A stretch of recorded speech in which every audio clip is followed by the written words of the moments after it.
இதைத்தான் இயேசு சொல்றாரு, அவருடைய நீதியை தேடுங்கள். இப்ப தேவனுடைய நீதின்னு ஒன்று இருக்குதுன்னா, அல்லது தேவனுடைய நீதியவே தேடுங்க அப்படின்னா, அப்ப நம்ம தேடக்கூடாத, நிலை நிறுத்தக்கூடாத இன்னும் சில நீதிகள் இருக்குன்னு தான் அர்த்தம். அதைத்தான் நாம் பார்த்து வருகிறோம். அதுல முதலாவது சுயநீதி, இரண்டாவது நியாய பிரமாணத்தினால் வருகிற நீதி. நியாய பிரமாணத்தினால் வருகிற நீதியை குறித்து போன வாரம் கொஞ்சம் சொல்லியிருக்கிறேன்.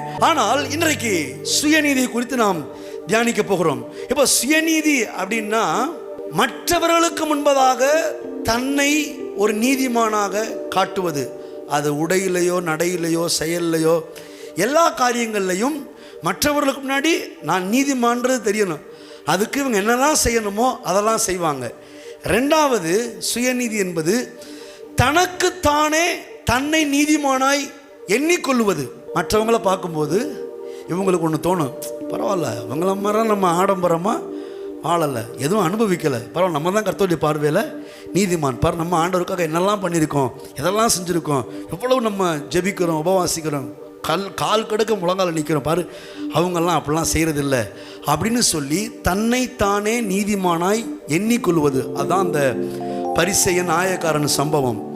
ஒருத்தன் சொல்கிறான் பாருங்க, அவனை மாதிரி கிடையாது ஆண்டவரே, நான் வாரத்தில் 2 தடவை உபவாசிக்கிறேன், காணிச்சு கொடுக்குறேன், நேரம் தவறமாக ஜோம் பண்ணிட்டு இருக்கேன், நசமாக கொடுத்துட்ருக்கேன், காத்திருப்பு கூடத்துக்கு போயிட்டு இருக்கேன், எல்லாத்தையும் பண்ணிட்டு இருக்கேன் அப்படின்னு ஒருத்தர் சொன்னான். பார்த்தீங்களா, அவன் சுயநீதிக்காரன். அப்படி தன்னைத்தானே நீதிமான எண்ணிக்கொள்வதுதான் சுயநீதி. மூன்றாவது, தேவனுக்கு முன்பதாக தன்னை ஒரு பெரிய நீதிமானை போல காட்டிக்கொள்வது.